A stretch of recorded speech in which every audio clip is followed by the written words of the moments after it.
নমস্কার বন্ধুরা, Prius cooking হাবে সবাইকে স্বাগত জানাই। আজকে আমার রেসিপি পাবদা মাছ। এই পাবদা মাছের রেসিপিটা খেতে কিন্তু দুর্দান্ত লাগে। তবে আমি আজকে পাবদা মাছ দিয়ে রেসিপিটা বানাচ্ছি। আপনারা কিন্তু যে কোনো মাছ দিয়েই এই রেসিপিটা বানিয়ে নিতে পারেন, খেতে হয় দুর্দান্ত। তো সবার প্রথমে এখানে 5 পিস পাবদা মাছ আমি নিয়ে নিয়েছি। পাবদা মাছটাকে ভালো করে একটু লবণ আর হলুদ মাখিয়ে ম্যারিনেট করে রাখবো। যেহেতু পাবদা মাছ আঁশবিহীন মাছ, তো তার জন্য এর মধ্যে দিয়ে দিচ্ছি হাফ চামচ সর্ষের তেল। যে কোনো আঁশবিহীন মাছের মধ্যে যদি একটু সর্ষের তেল দিয়ে বা যে কোনো তেল দিয়ে ম্যারিনেট করে একটু রেখে দেওয়া হয়, তাহলে যখন মাছটা ভাজা হবে তখন কিন্তু মাছটা খুব একটা ফেটে যায় না। নয়তো আঁশবিহীন মাছগুলো খুব তেলের মধ্যে দেওয়ার পর ফেটে যায় আর তেল ছিটকায়। তো এই কাজটা কিন্তু আপনারা করে দেখতে পারেন। তো এটাকে ম্যারিনেট করে আমি 5 মিনিট মতো রেস্টে রেখে দেব। এদিকে আমরা মশলা বানিয়ে নেব। তো তার জন্য একটা ছোট্ট বাটির মধ্যে নিয়ে নিচ্ছি 1 চামচ কালো সর্ষে। এরপর দিয়ে দেবো 1.5 চামচ হলুদ সর্ষে বা সাদা সর্ষে।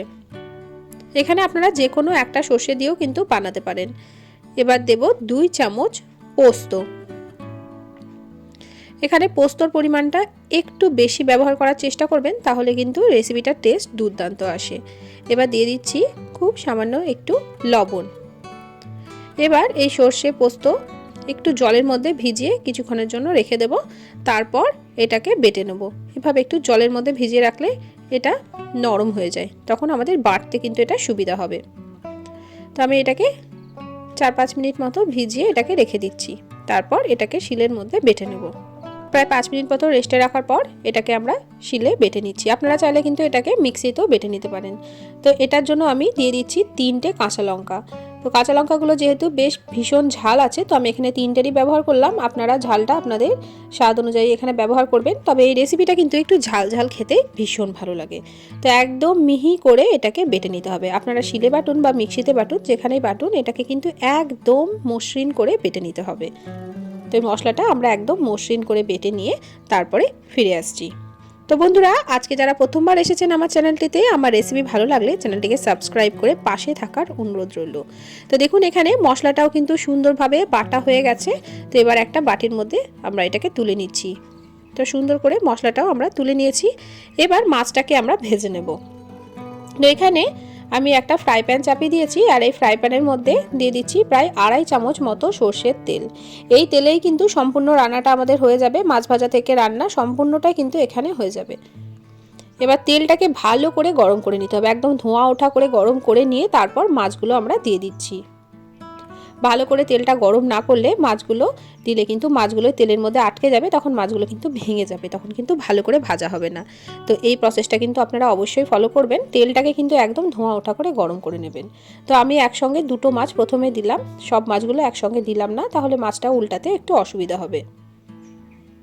তো মাছের একটা পিঠ হয়ে গেছে। এবার খুব হালকাভাবে মাছটাকে উল্টে দেবো। মাছগুলো কিন্তু খুব বেশি কড়া করে ভাজার কোনো প্রয়োজন নেই। মাছটা খুব কড়া করে ভাজলে কিন্তু এই রেসিপিটা খেতে খুব একটা ভালো লাগবে না। তাই খুব হালকা করে আমি মাছটাকে ভেজে নিচ্ছি। অবশ্যই করে এখানে টাটকা মাছ ব্যবহার করারই চেষ্টা করবেন। বন্ধুরা দেখুন, একটা পিঠ আমাদের হয়ে গেছে, আর একটা পিঠ কিন্তু উল্টে দিলাম। তো এভাবেই মাছগুলোকে আমি একটু ভেজে নেব। তো মাছটা আমাদের ভাজা হয়ে গেছে। তো এবার মাছটাকে খুব সাবধানে তেল থেকে আমরা তুলে নেব। মাছগুলো কিন্তু এভাবে ভাজলে একটা মাছও ভেঙে যাবে না। তো দেখতেই পাচ্ছেন মাছগুলো কিন্তু একদম ভেঙেও যায়নি, আর কিন্তু এখানে ফ্রাই প্যানে লেগেও যাচ্ছে না। সুন্দরভাবে কিন্তু মাছটা ভাজা আমাদের হয়ে গেছে। তো এবার বাকি তেলের মধ্যে আরও যে 3টে মাছ আছে, সেই 3টে মাছ এবার দিয়ে দেব। তো একই রকমভাবে এই মাছগুলোকেও ভেজে নেব। গ্যাসের ফ্লেমটা মিডিয়াম ফ্লেমে রেখে মাছগুলো আমি ভেজে নিচ্ছি।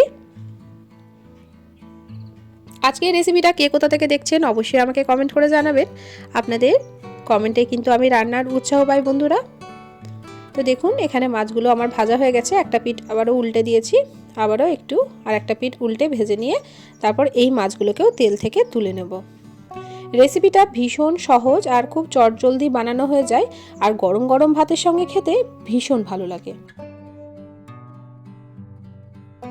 আপনারা এই রেসিপিটা একবার ট্রাই করে দেখবেন, ভীষণ ভালো লাগে খেতে। তো বন্ধুরা দেখুন, এখানে মাছগুলো আমার ভাজা হয়ে গেছে। এবার মাছগুলোকে আমরা তেল থেকে তুলে নেব। আর একটা মাছও কিন্তু ভেঙে যায়নি, সেটাও দেখে নিন। এখানে সব মাছে কিন্তু সুন্দরভাবে গোটা গোটাই আছে। তো সব মাছগুলো আমার তেল থেকে তোলা হয়ে গেছে। এবার ফ্রাই প্যানের মধ্যে যে তেল আছে অবশিষ্ট সেই তেলের মধ্যে বাকি রান্নাটা আমাদের হয়ে যাবে। তো এখানে দিয়ে দিলাম 1 চামচ কালো জিরে ফোড়ন। এবার এর মধ্যে দিয়ে দেবো একটা বড় সাইজের টমেটো, আমি পেস্ট করে রেখেছিলাম সেই টমেটো পেস্টটা। আপনারা কিন্তু অবশ্যই এখানে টমেটো পেস্টেরই ব্যবহার করবেন, তাহলে কিন্তু এর গ্রেভিটা খুবই ভালো আসে। দিয়ে দিলাম 1 চামচ কাশ্মীরি লঙ্কার গুঁড়ো। কাশ্মীরি লঙ্কার গুঁড়োটা দেওয়ার জন্য কালারটা ভীষণ সুন্দর আসে। আর গ্যাসের ফ্লেমটা অবশ্যই করে এই সময় লোতে রাখবেন। দিয়ে দিলাম পরিমাণ মতো হলুদ গুঁড়ো। এবার এই মশলাটাকে খুব ভালোভাবে তেলের সঙ্গে কষিয়ে নেব। এখানে কিন্তু পেঁয়াজ, আদা, রসুন কোনো কিছুরই আর ব্যবহার করব না। এই টমেটোর পেস্টেই কিন্তু এর গ্রেভিটা ভীষণ সুন্দর আসে।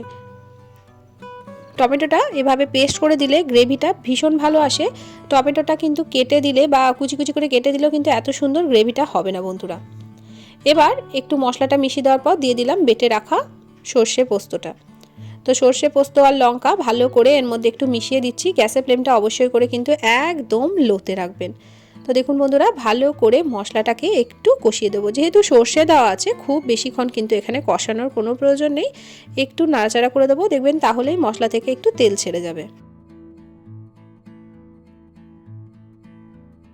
তো এইভাবে নাড়তে নাড়তে দেখুন মশলা থেকে তেল ছেড়ে গেছে। তো এখন এর মধ্যে আমি দিয়ে দেবো যে বাটিটা আমরা সর্ষেটা বেটে রেখেছিলাম সেই বাটি ধোয়া কিছুটা জল। তো জলটা দিয়েও ভালো করে একটু মিশিয়ে দিচ্ছি। তো আবারও এটা তেল ছাড়ার জন্য রেখে দেব। এবার এর মধ্যে দিয়ে দেবো স্বাদ অনুযায়ী লবণ।